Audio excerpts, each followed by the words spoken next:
So there is a huge overlap between gold and diamond buyers. On the other side, I think our goal is, pretty simple, which is help customers to feel confident, connected, and empowered. Today, consumers are increasingly buying with their eyes wide open.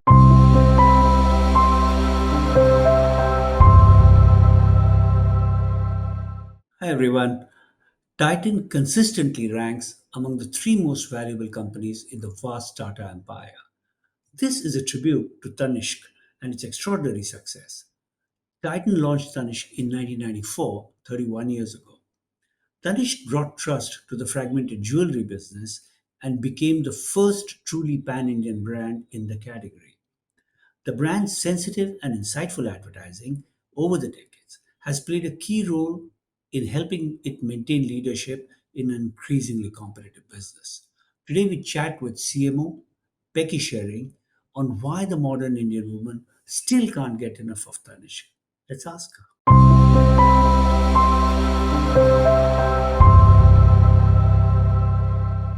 The first is, it's been 2 years now since you joined Tanishq.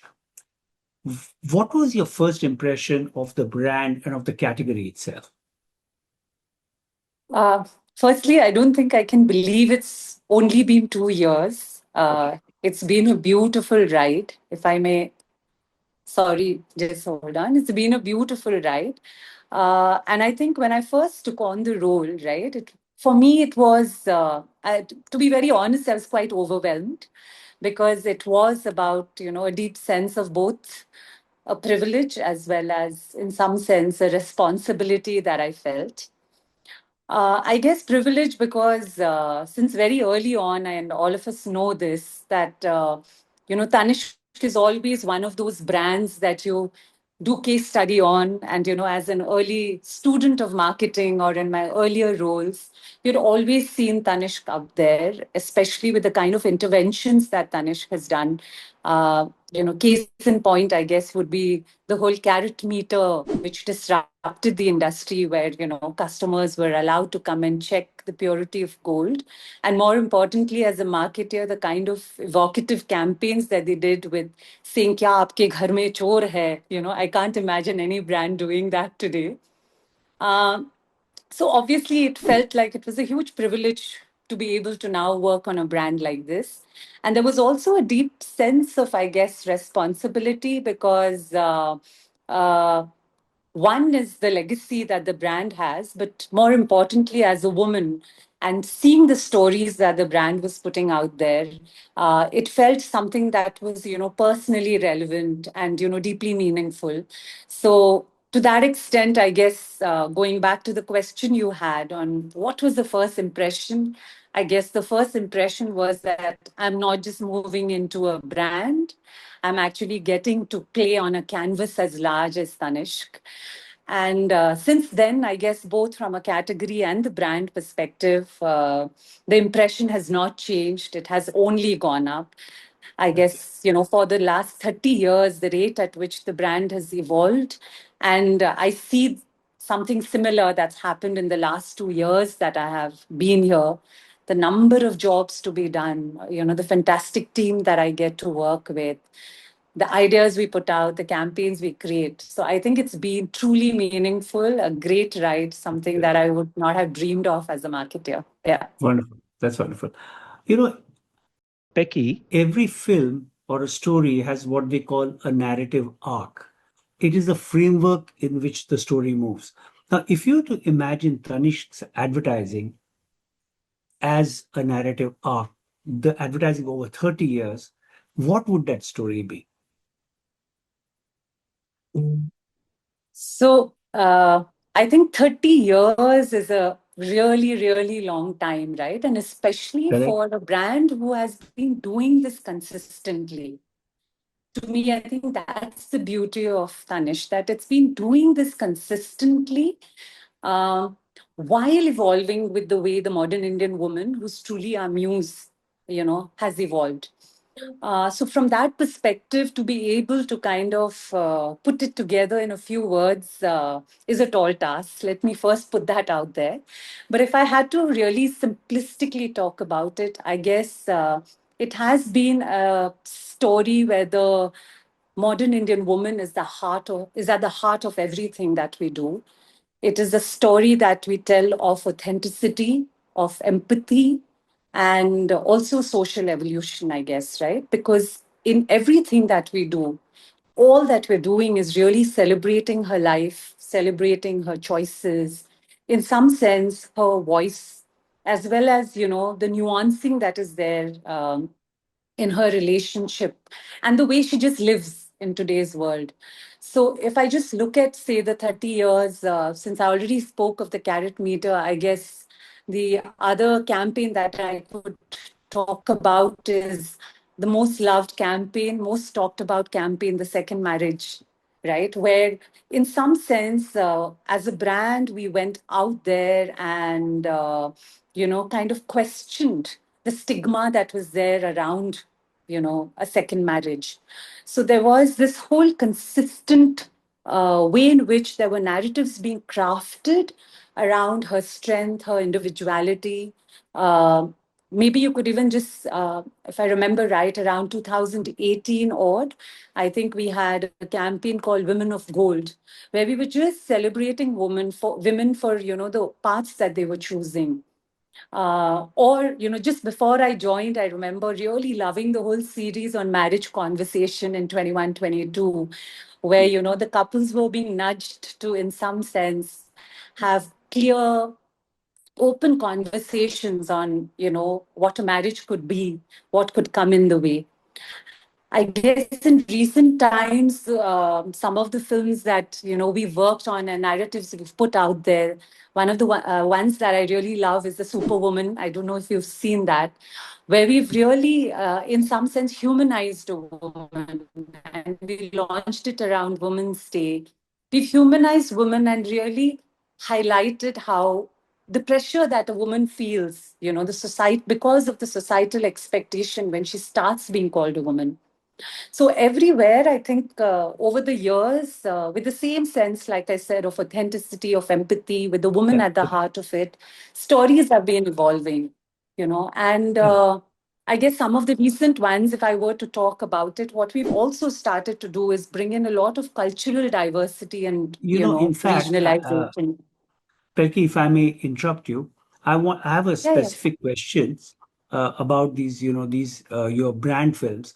I want to basically my question is how do you arrive at these insights? So I'll give you two examples, two really provocative brand films that you've done this year. One is about the brother and the sister, and it addresses the social issue of brothers just as a matter of fact, taking the ancestral home and denying their sister or sisters the same right which they have in law, actually. But the brother takes the home. So that was a provocative film, I thought. And there was another one which had a twist in the tail. I mean, there was this very well turned out woman, and you assume that she's a working woman, right? And she's getting ready. She picks up the car key, but then you suddenly realize at the end that twist in the tail is really interesting that she's a stay at home mom, and she's a mom not to a child but to a dog, right? Now when you take a theme like this, one is how do you arrive at an insight which leads to a creative like this. The second is many people, many conservative Indians would find uh, themes like this upsetting, right? And perhaps earlier themes as well.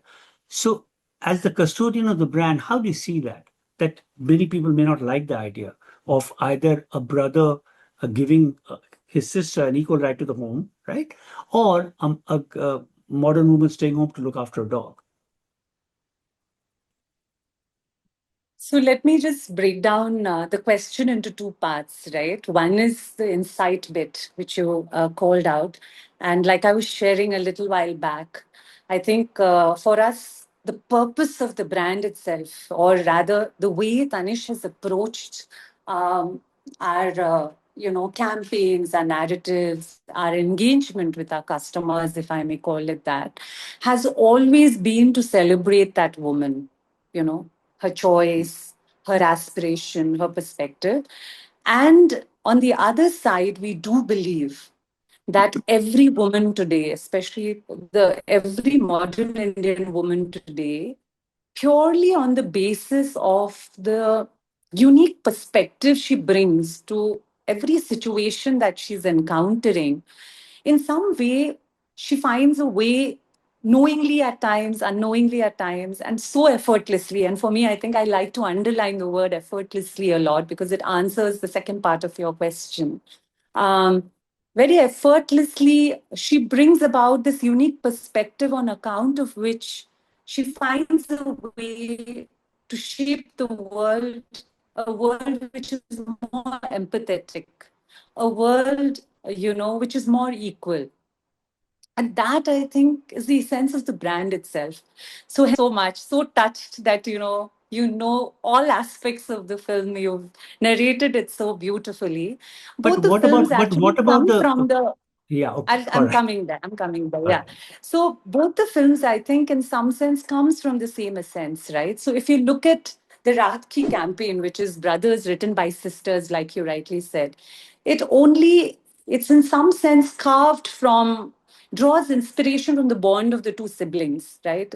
And the bond is so beautifully co-authored. We're not saying one is better than the other or one is superior than the other. We say it's co-authored. It's a beautiful partnership where both learn from each other, both share with each other, and both grow and shape each other. This is actually very similar to, I don't know if you've seen a film that we had done about 6 months prior to this, which we launched on Father's Day, what we called Fathers Written by Daughters, where we Yeah, again celebrated how the daughter, by just her presence, is shaping how the father is also growing and evolving in his own journey.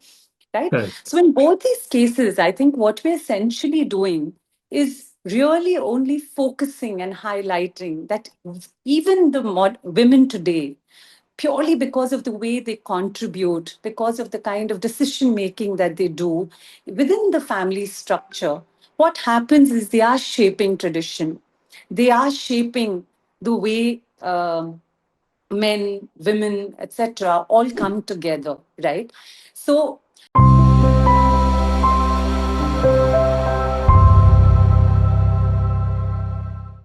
and in the same way, I think even when it comes to the other film that you spoke of, which is Your Choice, right?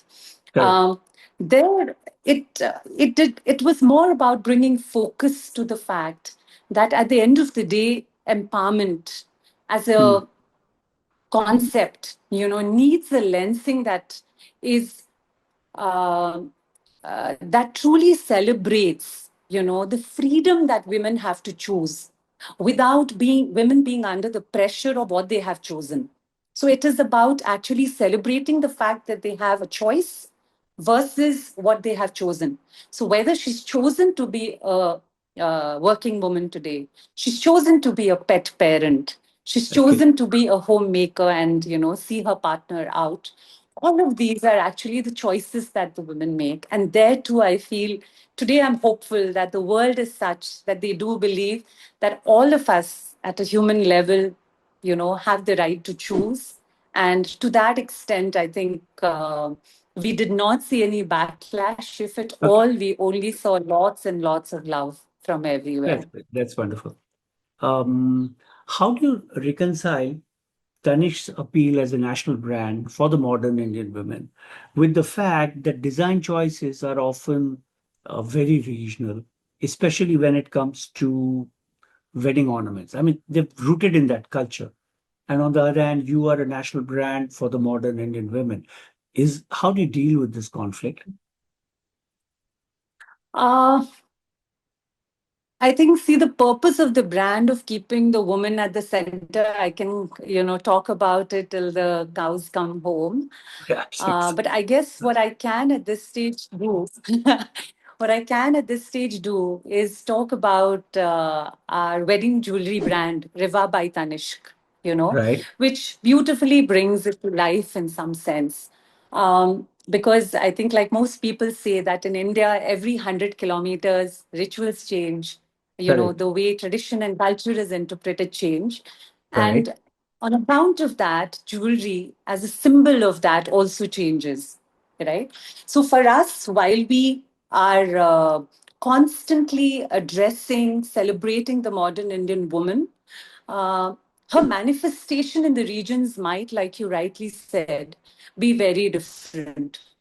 Right. right? So what we are constantly doing, even through a wedding brand like Riva, which is not just a national but an international brand today, the beauty is that we're catering to wedding communities across the country. And one of the ways we go about, I guess, doing this is by truly bringing in cultural nuance, regional nuances, cultural motive, regional craftsmanship, etc., into all our collections, designs that we do, and so hence, I mean, if we had to just talk about a few of them, it could be as simple as saying the filigree of the East, or the polkis and the kundans of the North, or say just the temple jewelry of the South. I think what we end up doing is really bringing all of this together to create collections where there's a fusion of craft. But at the same time, the designs are contemporary, designs are modern, designs are versatile, because we truly believe that no matter where the bride comes from today, they want to do two things. One is, yes, respect and celebrate their heritage, but at the same time, make sure that the wedding, in some sense, is a reflection of who they are. So in that sense, there is this beautiful balance, I think, which happens, be it in the kind of products we create, or even in the Okay. kind of, I guess, the stories we tell. Okay. Because I don't know if you've seen the multilingual film we've done recently on wedding. Have you? No, I haven't seen that one. I missed it, I Any think. of you? Yeah. So Yeah. we've done this beautiful multilingual film on wedding, where Hmm. for 5 different regions in 5 different languages, and it's a singular film that we launched on TV. It's almost a 2.5, 3 minute film on TV, No, I will and it check it out. truly, yeah, so it truly celebrates the tradition, the nuances of the region, but at the heart of it, the story is about equal partnerships in Okay. marriages, and Okay. hence we talk of wedding not just as new beginnings, but as shared beginnings. So All in right. some sense, there is a holistic idea and the Yeah, okay, regional I'm getting it. nuances that come through. Okay. Just as Tanishq once underlined purity in gold, you started it, Tanishq started it, right? Now, of late, you have been highlighting the intricacy in diamonds, right? Now, are the buyers of gold and diamond the same? Are they different people? Are they different kinds totally? Are the occasions very different? And one question, I mean, there's several questions in this, but one last one within this question, which is that, there's this old issue of adornment versus investment. Do you invest in gold because you love wearing it, or do you do it because it becomes, it's part of your family asset? So could you address this gold versus diamond and the kind of consumers who are interested in either? Sure. So, firstly, I think to your first question on the gold and the diamond buyer, right? So there is a huge overlap between gold and diamond buyers, but I guess from a mindset issue or from a mindset standpoint, there are nuances, right? Okay. Historically, I think we all know that when it comes to a gold jewelry buyer, uh, what happens is there is this sense of it being a collective wealth conversation, you know. It is basically, in some sense, jewelry investment that has been passed down through generations. And hence, on account of that, the whole conversation on purity, transparency, all of that play a very important role. On the other side, increasingly what we're seeing is when it comes to a diamond jewelry buying occasion, it's more about, let's call it, individual expression of some sort, right? Okay. And on account of that, what happens is it's about really marking and celebrating her personal milestones, her journey, etc., Okay. with Okay. something that has lasting value. So in both cases, there is something which is very deep rooted and emotional, but yes, investment and lasting value plays a very important role in that conversation. And I guess that's why, besides the beautiful storytelling we do about the woman, the other piece that we have been doing, like we did some 20 years back with Carat Meter, where we empowered customers to come and check the purity of the gold. Correct. This year, to mark the 30th year of Tanishq, what we have just started doing is opening Tanishq Diamond Expertise Center. That's what we call them in all of That's our great. stores. We just started on that journey. So with this, what we're truly doing is that if diamond is also, like you said, not just an adornment, but also a piece of investment, it needs to hold value. Hence, when I buy it, I need to buy it with my eyes wide open. So at the Diamond Expertise Center, we actually have about three, four, five different equipments. Each of them help you to do certain thing. One, for instance, tells you if it's a natural diamond. One tells you what is the light performance. The others help you to authenticate a Tanishq diamond. So, in some sense, on one side, while we create desire and respond to the need for beautiful designs for our customers, on the other side, I think our goal is, pretty simple, which is help customers to feel Okay. confident, connected, and empowered.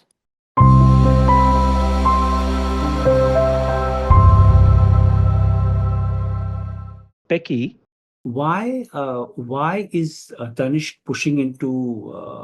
I mean, you've always had stone, but you're pushing into a major way into diamonds now. So why now? Why going beyond gold, with which you have been associated for 30 years?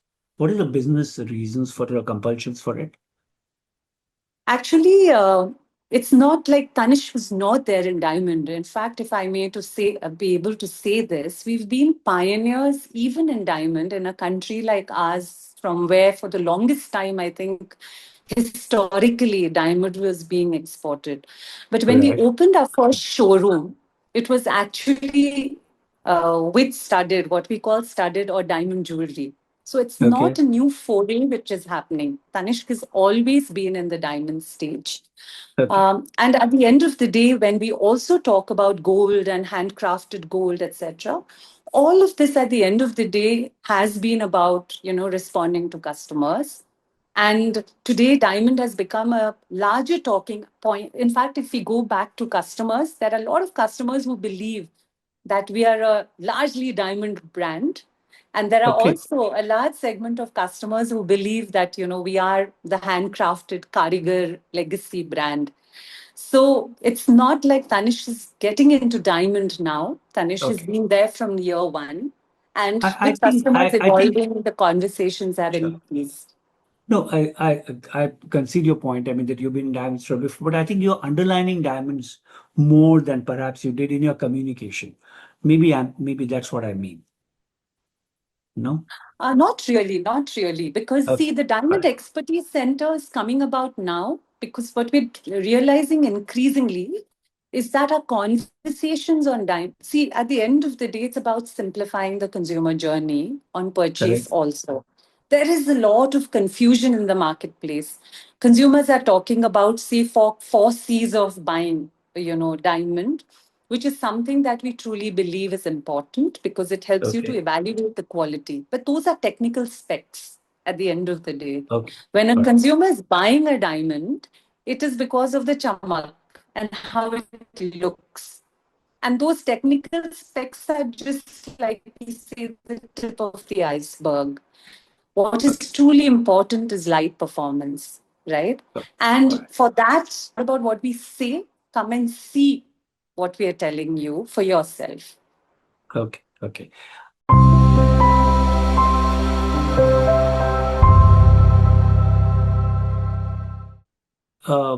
Becky, 30 years back, around 30 years back, when Tanishq was launched, it was the first time that we saw a modern jewelry store, of scale. And then you saw several of them. So you got used to the idea of a national chain of modern, large, modern, dependable, jewelry from the house of Tatas. But since then, over the last 30 years, several brands, especially large regional brands, have emerged. And they have, learned from the Tanishq experience and they have worked on it. They have improvised on it. Isn't it harder for Tanish now to stand out than it was when it started out? And how has that challenge changed when it comes to competition? Uh, you're right. I think we pioneered the concept of, a national brand some 30 years ago. And over the years, what has truly built the strength of Tanishq is not just a first mover advantage or the fact that we have the scale that we do. It is undoubtedly a strength we have, but that's not what it is all. And hence, from that perspective, I guess what we say is what is really our strength today is the enduring connect that we have with our customer, which is built on a legacy of, say, trust, which we've earned because of transparency and purity, transparency in billing, which we continue to today carry on because of the truly, I guess, deep design story collections that we've been doing over the years. And more importantly, I think the exceptional in store experience that our retail sales officers have with our customers. We hear of these beautiful stories internally where, there was this one lady who lost her husband, and she would come and she spent some 6 weeks post that in our stores because she had befriended one of our retail sales officer. And we have such heartwarming stories about the connections that have been formed. So, because of all of this, I think there is a certain amount of love, certain amount of trust that we have, gained over the years.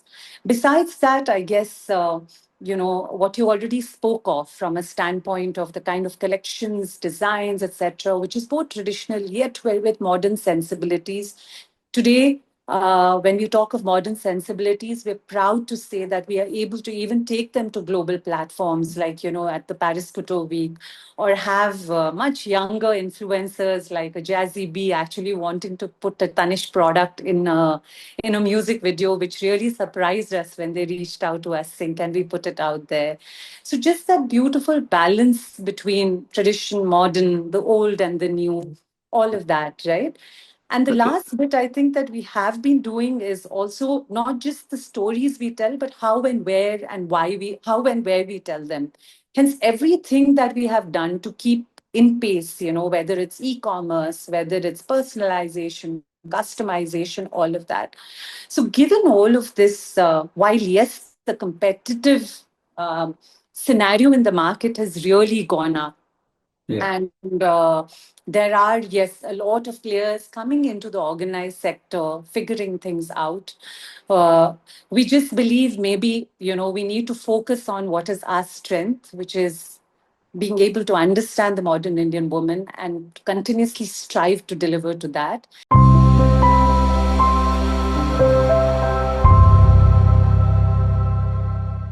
You know, prices of, prices of gold tend to fluctuate, let's say, more than many other metals, right? Uh, what now, in recent months, over the past year, the price of gold has risen a lot. So, how does that impact the marketing challenge that you face? Hmm. So, see, I I think think the interesting you have part also which I been, learned about the cat, sorry. no, no, please go ahead. Uh, I think I interrupted you there. Would you like to repeat? You've also been something you said. No, I said that I notice also that Tanishq and I think perhaps other jewelry chains have also been pushing for exchange more because that is one way of making purchase affordable. Is that correct? Yeah. Yeah. So, correct, correct. Absolutely. I think, one of the things that really surprised me, you're absolutely right on the exchange front that, we've, yes, been promoting it. Uh, and just going back to the first part of your question where you said, hence how do we deal with it, right? So exchange, yes, is one of the ways that we are talking about it. But if I just take a step back, what really surprised me when I remember joining Tanishq and looking at the category was the multiple roles that jewelry has and how people conceive jewelry in their lives, right? In some cases, yes, there's adornment. During festive, it's about celebration. Weddings, it's about expression, and it's also, yes, about investment. But Mm. one thing which is common, irrespective of who, when, where, why they're buying, is, Okay. and I say this very often, and at the cost of sounding cliche now, All right. uh, that at the end of the day, I've realized that jewelry, yes, is an emotion. And hence, when one purchases a jewelry, it's not just merely a transaction, right? So, as a result of that, this whole gold rate increase that you spoke of just now, um, what happens is it does different things to different people, is what we're learning. Yeah. So Okay. there are a lot of people who decide, okay, I don't want to buy right now, right? There are a lot who sit on the fence and say, maybe I will postpone my buying. And there are a lot, interestingly, which surprised me the most in my year one, who jump into the game and say, I might buy it now because the gold will continue to rise. Because the gold rate will continue to increase. Right. But going back to your question, as a marketer, I think what we attempt to do is really, act on the emotion behind the buying of the jewelry, while we address, of course, the practical aspects of affordability with increasing gold rate. So, yes, to your question, that hence is exchange one of the things we do, yes. Do we also do other enablements like, we have a fixed buying scheme, what we call the Reva Golden Advantage, where over a period of 11 months, you can, put in a small sum of money. Or other solutioning like the best gold rate, you can fix the rate at which you're going to buy, which we're doing right now during Okay. festive. All of these are there. In Okay. fact, in exchange, going back to what you were asking, there is something that we're doing this year where we've taken the whole conversation a step forward. Uh, because yes, exchange is a smarter way to buy because, like we often say, some 25,000 tons of gold is lying in the lockers that we have in the country. And it is a smarter way to buy because you get good design. And at Tanishq, because we have a very transparent process, you get your best value. But this year, I think we've taken the conversation a step forward. We kind of partnered with Sachin recently on a campaign that we call Your Old Gold, India's Hmm. New Strength, where we are truly encouraging our customers to exchange because while it helps them address the rising gold rate during festive, what it also does is empowers India because India has to now import lesser gold since Correct. 99% of gold in India is imported. Yeah. Yeah. So I think yeah. So yes, exchange etc. does help Okay. make buying jewelry possible. Okay. Uh, I think Tanishq has been pushing its business abroad more aggressively than I remember. Maybe it was or did it before, but I seem to have noticed it more in the past couple of years. Is there so A, am I right that it's pushing internationally more than before? And B, if yes, then why now? And are you addressing primarily the Indian diaspora, or do you hope to go beyond that? Um, yes, I think we are expanding in the global markets. US, Dubai, Southeast, a lot of these. And I guess that's also coming from the fact that the Indian woman, the Indian diaspora is also today becoming out to work, shifting with families for studies, etc. And for a lot of them, the need for jewelry which has that balance of both Right? unique Indianness yet contemporary silhouettes that they can wear, which is versatile, is very important. At the same time, I think the appreciation for Indian craft, and you will see that not just in jewelry, but across, right? I think recently we were talking to Rahul Mishra, renowned again designer, and that was one of the conversations he was having, how there is this deep appreciation for Indian craft, Indian karigari, etc., in the global, forum. And with a metal like gold, and the legacy that Tata and Tanishq has of Mm, being transparent, of being safe to buy from, mm, mm. it is something I think where the demand is growing globally because the Indian diaspora is going out. So right now, I mean, obviously the focus is them. But having said that, there are experiments happening to meet other local needs in various communities abroad, Okay. where we leverage Indian craft, Indian handicraft, etc., while delivering to their aesthetic sensibilities. Okay. And Pelki, my last question, which is that based on what you've seen over the last couple of years, what do you think are the broad factors or changes or trends that might influence consumer behavior when it comes to jewelry over the next, say, 3 to 5 years? Uh, I think there are two things I constantly talk about, and I truly believe in it. One is that, the fact that jewelry, in some sense, is a uh, living manifestation of every individual's identity or tradition or even her milestone. That will really, go up in addition to it being investment and adornment.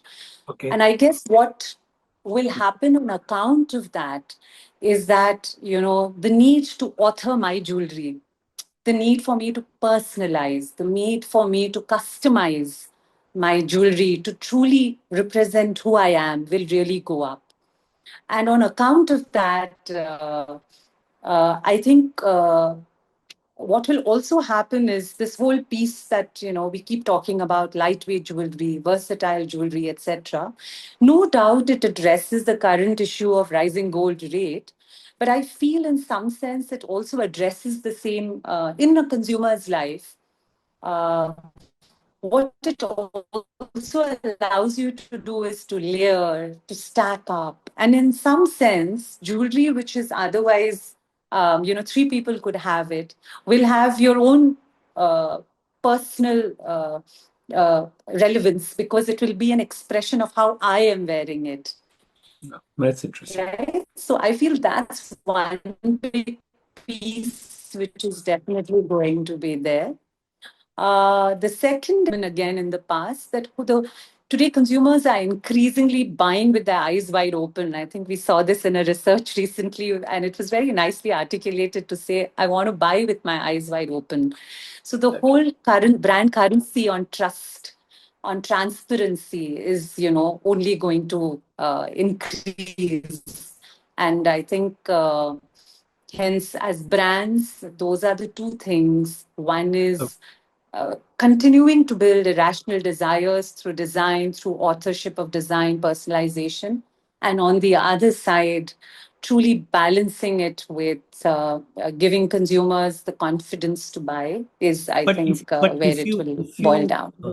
but if you move towards greater personalization, it will impact the way in which jewelry is created, won't it? I mean, just the way in which it is delivered. If I want something different from what somebody else has, and personalization in jewelry does, I mean, won't it affect your back end as it were usually then?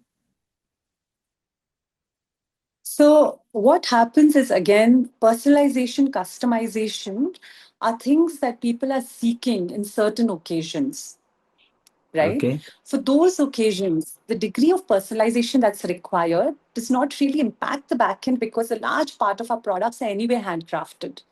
Besides okay, that, we have karigars sitting in every store in the country who not okay, only help with the exchange, but also helps with a certain degree of customization and personalization. okay. In most of our big cities, we also have jewelry designers who are available for made to order products, right? So it is already a part of the structure. In fact, I don't know if you've heard, we've recently launched our Riva lounge, our first Yeah. premium Yeah, I all think I saw wedding that. Yeah. in Delhi. And there, these are very curated, customized experiences that we are creating for the brides of today who want to Okay. make their wedding story theirs alone. Yeah. Okay. Okay. Good. I think I'm kind of done. Thank you very much. I think there are a lot of interesting things that seem to have happened over the last 2 years, and we look forward to even more changes. Thank you very much, Becky. Thank Okay. you. Thank you so Thank you. much.